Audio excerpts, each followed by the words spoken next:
You're driving down a desolate stretch of road in the heart of New Jersey pine barrens. The forest around you is unnaturally quiet. No birds, no crickets. Just the hum of your engine and the whisper of wind through gnarled branches. You glance in the rearview mirror, and that's when you see it. A blur, a shape, wings outstretched, eyes glowing red, hooves pounding the dirt, and then you blink, and it's gone. Some say it's a legend, others swear it's real, but everyone knows the name, the Jersey Devil. Welcome back to Hauntings and Happenings, where the supernatural meets the historical, and the stories we tell reveal just as much about us as they do about the things that go bump in the night. I'm your host, Casey, and today we're diving deep into one of the oldest and most persistent legends in American folklore. From its colonial roots and political scandals, to mass hysteria, modern sightings, and deeper questions about fear, identity, and belief, the Jersey Devil isn't just a creature lurking in the dark. It's a reflection of something deeper. We'll unpack how this legend evolved, why it gripped the public imagination for centuries, and what it says about us psychologically and culturally. We'll even look at how crowd psychology, shadow projection, and death anxiety, yes, death anxiety, play a role in how we see monsters. And, as we go, we'll be drawing from a collection of sources, like Brian Regal's article, The Jersey Devil, a Political Animal, which reframes the creature not as a cryptid, but as the messy byproduct of colonial-era pamphlet wars, Quaker infighting, and public shaming. We'll also expose Christopher Perry's breakdown of Carl Jung's shadow self from the Society of Analytical Psychology, and how our inner darkness may be the very thing we keep seeing in the trees. So, buckle in, because before this episode is over, you may start to wonder if the Jersey Devil is something out there or something within. What exactly is the Jersey Devil? Is it a malformed demon born of a cursed mother? A winged cryptid prowling the marshes of South Jersey? Or is it something far less tangible? An idea, a warning, a shadow stitched into the very fabric of New Jersey's folklore? Descriptions of the creature vary, but there's a strange cohesion across stories. Witnesses often describe it as a kangaroo-like creature with bat-like wings, hooves, horns, a tail, and the elongated head of a horse or a goat. Sometimes it's said to stand upright, scream like a banshee, and leave behind deep, unexplainable hoofprints, even on rooftops or snow-covered treetops. And then there's the lore. The most well-known version of the legend dates back to 1735 in the Pine Barrens of New Jersey. According to countless retellings, a woman named Mother Leeds, already burdened with 12 children, found herself pregnant once more. In a moment of desperation, or perhaps rage, she cried out, "Let this one be a devil!"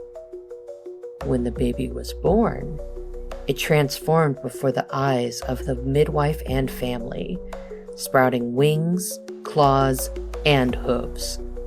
It beat everyone in the room with its tail, flew up the chimney, and vanished into the pines. But this story isn't alone. There are at least a dozen variations, some more supernatural, others more tragic.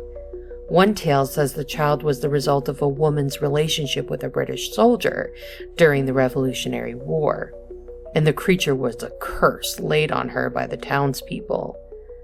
Another says the father was the devil himself, and yet another ties the legend to a disfigured child, hidden away and misunderstood, abandoned in the woods to become myth.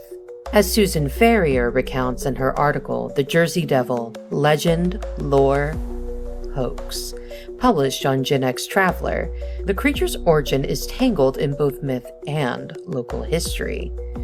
Ferrier outlines the overlapping legends tied to the different towns, Leeds Point, Estelleville, Burlington, and draws attention to the one constant across every variation: the name Leeds. This name isn't just folklore, it's fact. Historical records reveal a real-life Leeds family who lived in the area in the 1700s. Notably, their family crest featured a wyvern, a bat-winged dragon-like creature standing upright on two clawed feet. This emblem bears a striking resemblance to later descriptions of the Jersey Devil, suggesting that the visual imagery of the Leeds family crest may have influenced the creature's portrayal in folklore. Adding to its legendary status, in 1938, the Jersey Devil was designated as New Jersey's official state demon, making it the only state demon in the United States. This unique recognition underscores the creature's deep-rooted presence in the state's cultural identity. So, what is the Jersey Devil? A cursed child? A cryptid? A cautionary tale? Maybe all of the above. To understand the Jersey Devil, we have to turn back, not just to legends, but to events. Because while the stories began in the shadows, the sightings, those stepped right into the headlines. Let's start at the beginning. According to Brian Regal's article, The Jersey Devil, a Political Animal, the earliest foundations of the myth trace back to the colonial-era Leeds family. As we mentioned before, the Leeds weren't just reclusive settlers. They were embroiled in heated religious and political conflict. Daniel Leeds, the family patriarch, was a devout Quaker turned Christian mystic who published astrological almanacs and theological works considered heretical by the local Quaker establishment. In 1699, Leeds published a scathing anti-Quaker tract titled "The Trumpet Sounded Out of the Wilderness of America." Not long after, Quaker leaders branded him Satan's harbinger in printed replies. It wasn't long before his family became synonymous with blasphemy and the occult. His son, Titan Leeds, inherited both the family business and its public reputation. In 1728, Titan adorned the Leeds almanac with the family crest, a dragon-like wyvern eerily similar to the creature we now call the Jersey Devil. The situation only escalated when Benjamin Franklin, in a fit of playful rivalry, predicted Titan's death in Poor Richard's almanac. And after Titan angrily refuted it, Franklin jokingly insisted that the man publishing rebuttals was not Titan, but his ghost. As Regal points out, the timing is uncanny. The myth of the Jersey Devil is traditionally dated to the mid-1730s, the exact period when Titan Leeds was publicly ridiculed, called a specter, and visually associated with a dragon-like beast.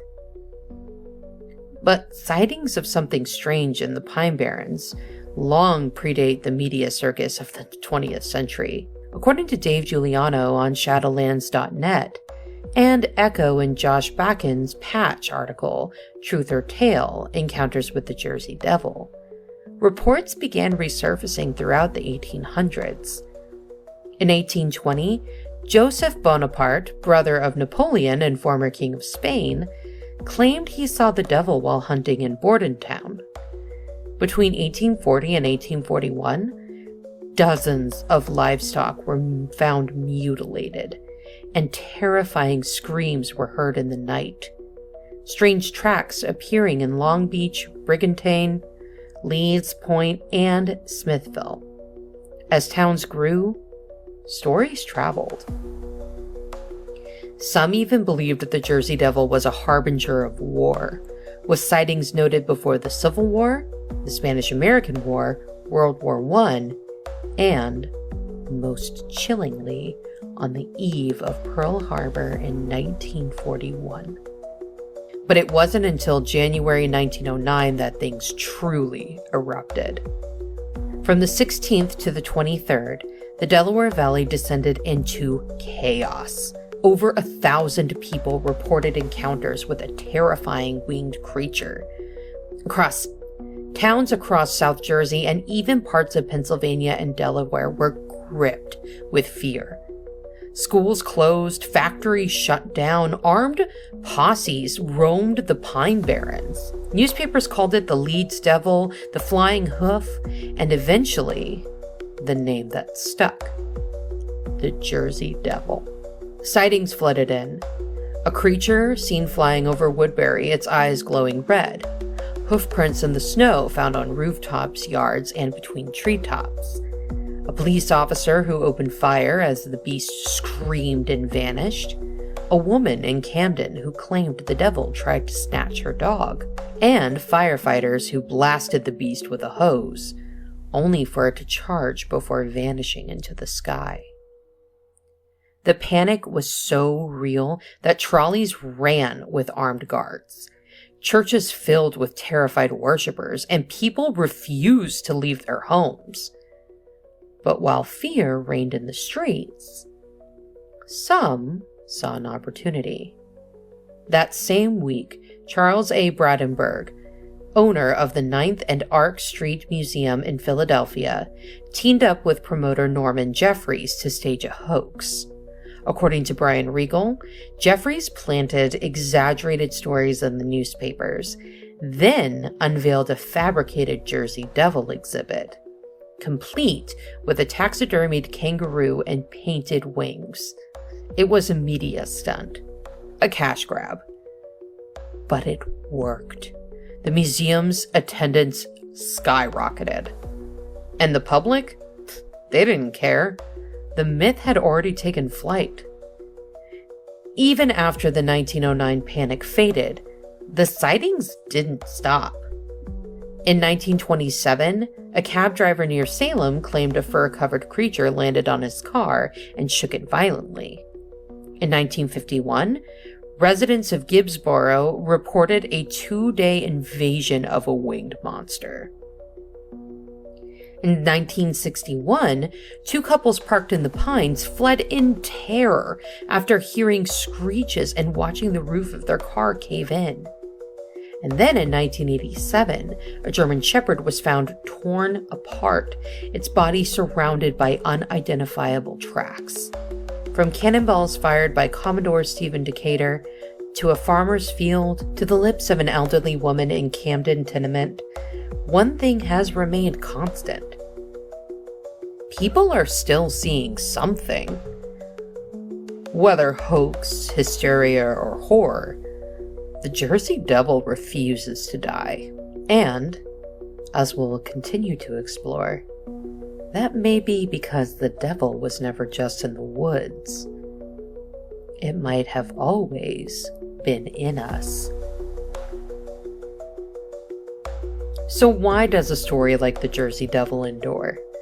Why does a legend born in the 1700s still capture imaginations nearly 300 years later? To answer that, we have to look beyond the creature and into the community that created it. At its heart, the Jersey Devil isn't just a story of a monster. It's a story about outsiders, about social control, about who gets cast as the, quote, other, when a society needs to blame something or someone for its fears.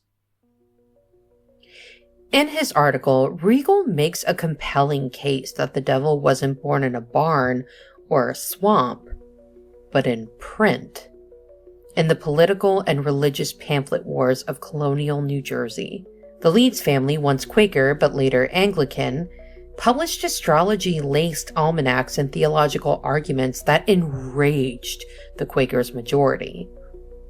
Leeds patriarch Daniel was labeled Satan's harbinger, and his family's name became a symbol of dissent, mysticism, and the occult. That stigma, passed down and exaggerated through generations, eventually birthed the Leeds devil, a creature designed to represent everything deviant, heretical, and dangerous. As Regal puts it, the devil became a scapegoat, a social warning etched into folklore. But the story doesn't stop there. Folklorists and historians like Ferrier and sources from the Pinelands Preservation Alliance note that the legend also reflects something deeper: regional identity. In a place like the Pine Barrens, isolated, wild, and historically looked down upon by outsiders, the devil is more than a monster. It's a mascot, a banner of New Jersey's rural, rebellious spirit. You can see this in the very people who live in the pines, sometimes referred to as Pineys. Historically, they were stigmatized as poor, uneducated, and backwards.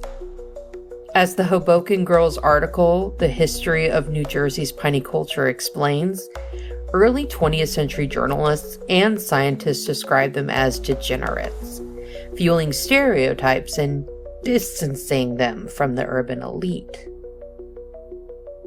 So what better symbol for the Pineys than a misunderstood creature born in the woods, feared by outsiders and dismissed by scientists? In that way, the Jersey Devil becomes a kind of folk hero, a cultural boundary marker that distinguishes us from them. To mock the devil is to mock Piney pride. To fear it is to acknowledge the mystery of the pines. But it also has teeth. The devil was, for generations, used as a form of social control, especially for children. Parents warned their kids not to stay out too late, not to go too deep into the woods, and not to disobey their elders, or the Jersey Devil would come for them. In this light, the creature becomes a folkloric disciplinarian, a warning wrapped in wings and fire. And in one of the more subtle dynamics, the devil legend also reflects a deeply gendered narrative. In several origin stories, Mother Leeds is a, quote, bad mother, overwhelmed by childbirth, angry, resentful, maybe even promiscuous or heretical. She's punished with a devil child, echoing centuries of stories that demonize women who step outside patriarchal norms. In these variations, the legend polices not just children, but women's roles in society. So what is the Jersey Devil? He's fear. He's resistance.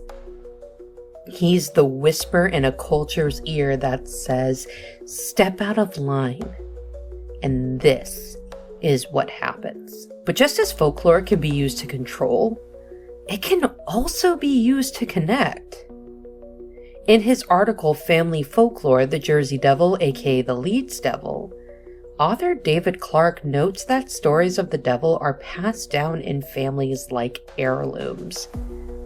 There are ways to bond, to initiate newcomers, and to keep history alive. The devil isn't just lurking in the woods. He's curled up in the family stories, waiting to be told again by firelight. And in that way, he belongs to all of us. We've seen how society creates monsters. But now we ask a deeper question. Why do we believe in them? Why, across generations and centuries, do people still see something lurking in the Pine Barrens?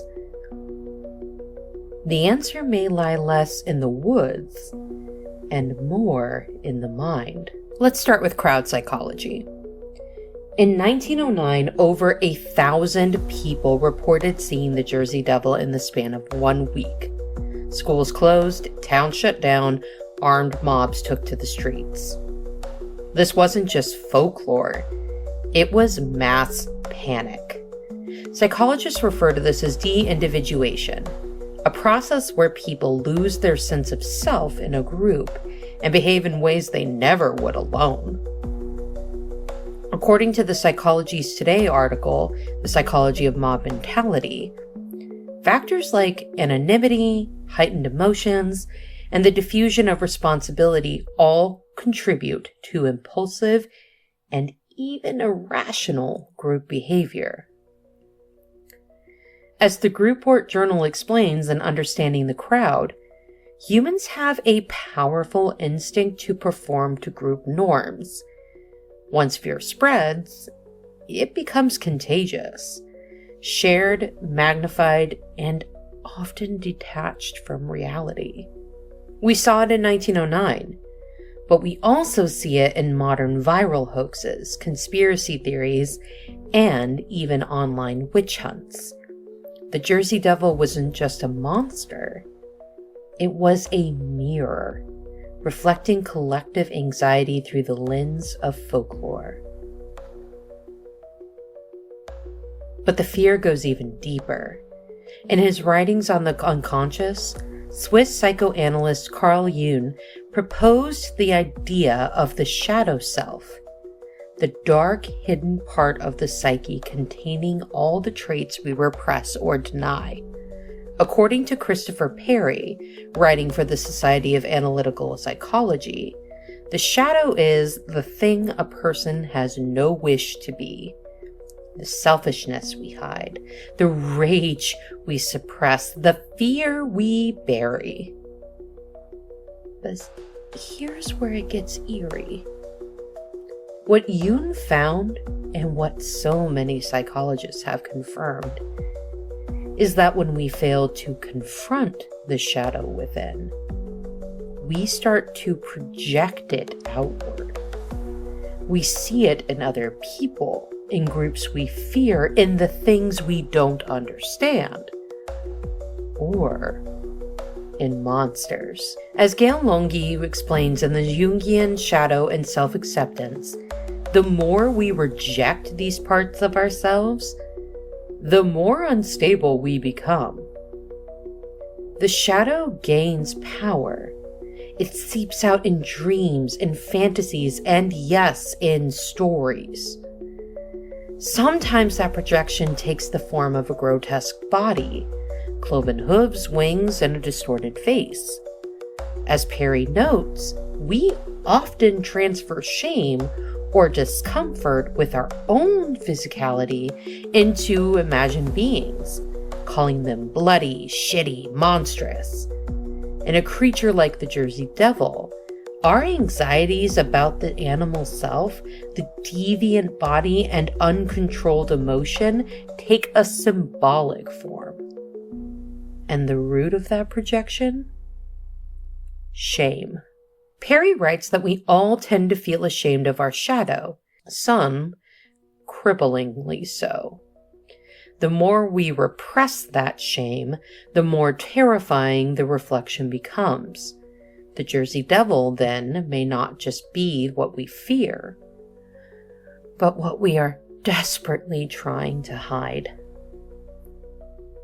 Jung also linked the shadow to another archetype, the trickster, a chaotic figure who mocks, disrupts, and reveals.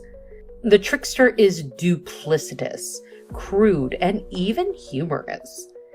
And in many Jersey Devil sightings, there's a glimmer of that spirit, a creature who defies logic, dodges traps, taunts witnesses.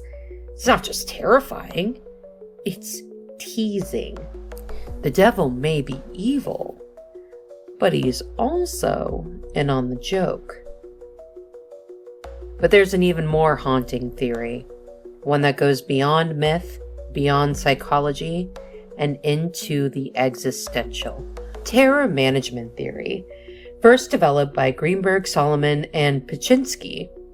posits that humans create culture, religion, laws, myths, as a way to manage the paralyzing fear of death.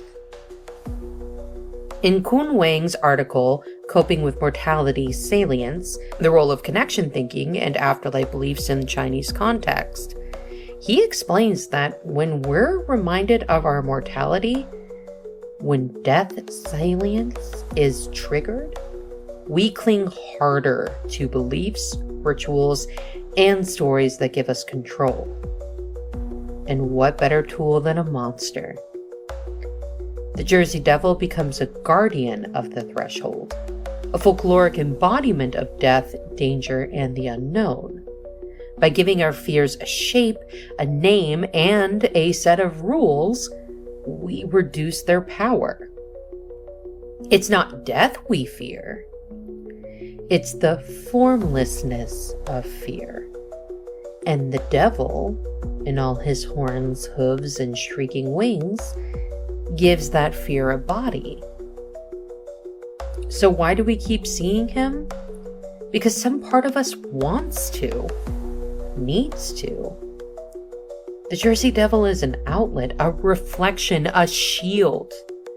He is the scream we cannot voice, the guilt we cannot cleanse, and the death we cannot delay. And maybe, just maybe, he's the part of ourselves we've tried the hardest to forget. So I ask again, what exactly is the Jersey Devil? Is it real? Is it a hoax? Or is it something stranger? A story that insists on being told whether or not it's true? Let's explore the major theories that have attempted to explain this creature over the past 3 centuries. Some believe the Jersey Devil is a cryptid, a real, undiscovered animal that science hasn't caught up with yet. Supporters of this view often point to the consistency of the creature's description: the bat-like wings, the hooves, the elongated snout or horse-like face, a tail, and glowing red eyes. Sightings often involve it flying, shrieking, or leaving behind hoof prints in impossible places, like rooftops or high fences. The A to Z Animals article, The Jersey Devil, Appearance, Behavior, and Habitat, speculates it could be a surviving prehistoric species, perhaps a misidentified pterosaur or giant bird. Others suggest a mutation, or even a species yet to be classified due to the remoteness and harsh conditions of the Pine Barrens. But here's the problem. After centuries of sightings, we still have no conclusive physical evidence. No skeletons, no DNA, no clear, verifiable photos. So while the cryptid theory persists, it's grounded more in anecdote than in biology. Then there's the idea that the Jersey Devil is a fabrication, a long-running hoax that spiraled into mass hysteria. As we explored earlier, in 1909, the Philadelphia museum promoter Norman Jeffries faked a devil sighting to drum up ticket sales, going so far as to create a taxidermied kangaroo with glued-on wings. But by that point, the creature already had a firm hold on the public imagination. According to Regal, most early sightings trace back to recycled newspaper reports, hearsay, and exaggerations. The infamous hoofprints of 1909? They may have belonged to a crane or a horse, or even fabricated by pranksters with wooden cutouts. In this view, the devil is more about media manipulation and group psychology than anything supernatural. A rumor that snowballed into legend. Other scholars, like Regal, argue that the devil is best understood as a piece of cultural folklore, a way of encoding generational fears and local history into an enduring myth. The Leeds family was once a real political and religious threat to the Quaker establishment in colonial New Jersey. Their shift to Anglicanism, their almanac publications, and their feuds with figures like Benjamin Franklin cast them as heretics and social outcasts. Their family crest, bearing that dragon-like wyvern, was easily reimagined into something darker. As Thomas Crane writes in his Medium article Construction of the Leeds Devil Legend, this transformation was not accidental. The myth served to punish dissent, to paint difference as demonic. In this view, the Jersey Devil isn't just a monster. It's a cultural scapegoat, a warning etched into folklore about what happens when you challenge the group's status quo. We can't ignore the inner world. As explored earlier, Jungian psychology suggests the devil may be a projection of the shadow self, our repressed fears, desires, and animal instincts, a creature built from the parts of ourselves we deny. When people claim to see the devil, are they encountering a physical being? Or are they experiencing a psychic rupture, a moment when something internal gets externalized? These sightings often happen at night, in isolation, in moments of fear, vulnerability, or emotional stress. Perhaps the Jersey Devil isn't an external threat at all, but a symbol, a way of coping with grief, anxiety, shame, and death. And finally, there are those who believe the Jersey Devil is exactly what the stories say it is: a cursed child, a demon, the product of a witch's wrath or a deal with the devil himself. Some legends describe Mother Leeds as a sorceress. Others say the devil was fathered by Satan. These accounts, while folkloric, carry deep resonance, especially in a region like colonial New Jersey, where religious fervor and supernatural fear walked hand in hand. To believers, the Pine Barrens aren't just haunted, they are cursed. A place where something was born that was never meant to exist. And it still walks there. So, what's the truth? A misidentified bird? A lingering family scandal? A psychic projection? A literal demon? Or maybe the real power of the Jersey Devil is that it can be all of these things. A shapeshifter of the mind and culture, a living myth that bends to fit the fear of the moment. Whether you believe it or not, one thing is certain: the story endures because it speaks to something real, even if the devil himself never was. From whispered warnings in candlelit cabins to the glowing screen of your TV, the Jersey Devil has found a second life, and maybe its most powerful form yet, in pop culture. Because monsters don't die, they just get a rebrand. The transformation began slowly. In the decades after the 1909 panic, the devil became a favorite subject of dime novels, roadside curiosities, and pulp magazines.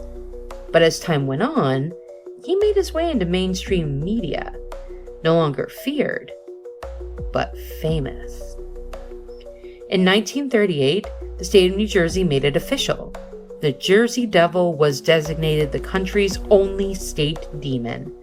A tongue-in-cheek honor, sure, but also a cultural claim. The devil wasn't just a myth, he was a mascot. Today, his name graces beer bottles, boardwalk t-shirts, haunted hayrides, and horror fiction. And perhaps most notably, he inspired the name of the state's NHL team, the New Jersey Devils, a team that has embraced their fiery mascot, horns and all, since 1982. His transformation from feared omen to sports logo is maybe the greatest PR turnaround in monster history. The Jersey Devil has also taken flight across the screen.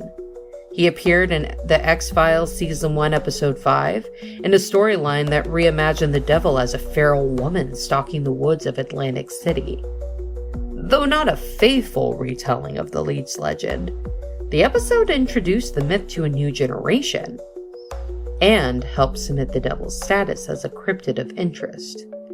He's also shown up in the Monster Quest documentary series, The Real Adventures of Johnny Quest, multiple YouTube cryptid countdowns and horror explainers, and indie horror games and podcasts exploring folklore and the occult.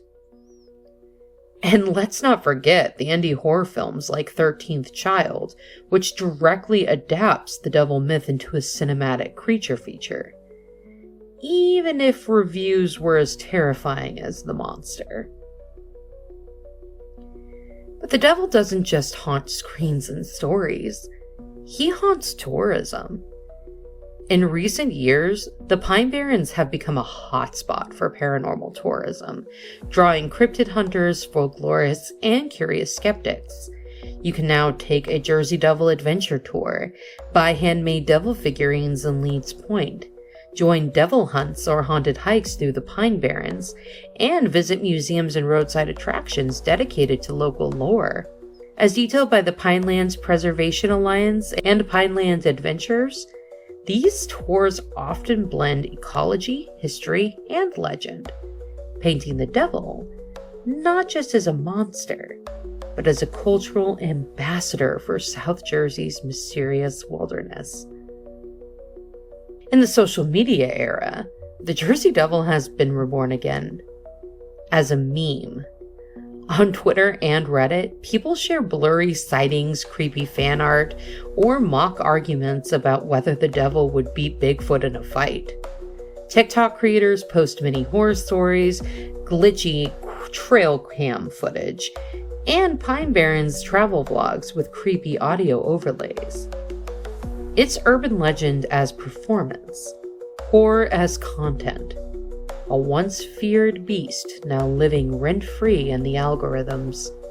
In becoming an icon, the Jersey Devil has also become a talisman, a reminder of regional pride, of mystery, of the wild.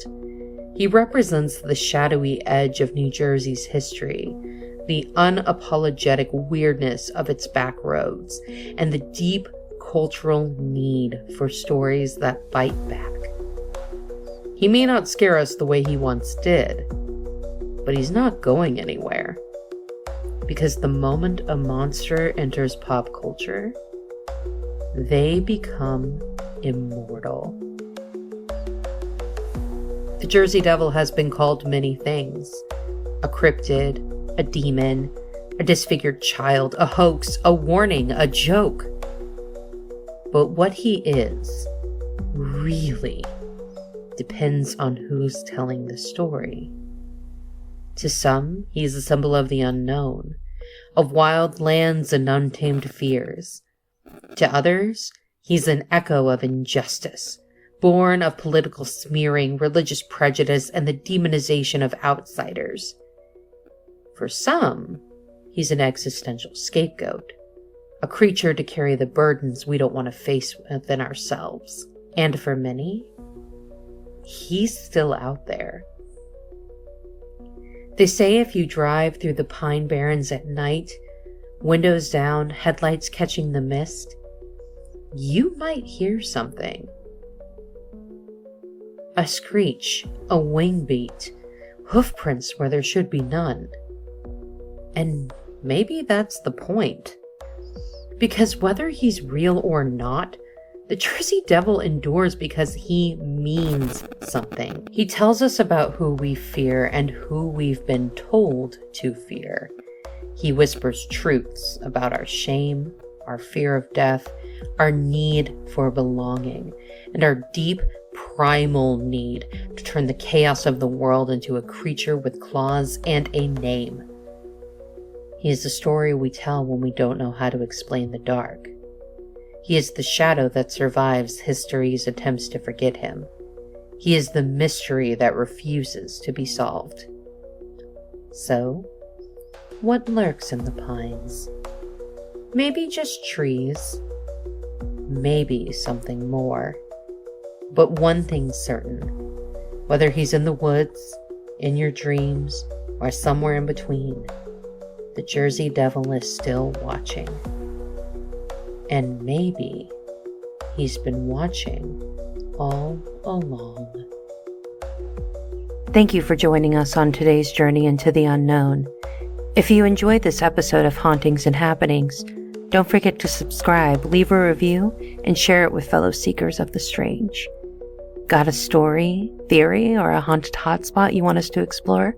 Reach out to us at our email, hauntingsandhappenings@gmail.com, and you might just hear it in a future episode. Remember, the world is full of mysteries waiting to be uncovered, and together, we'll keep searching. Until next time, stay curious, stay cautious, stay spooky, and of course, keep it weird.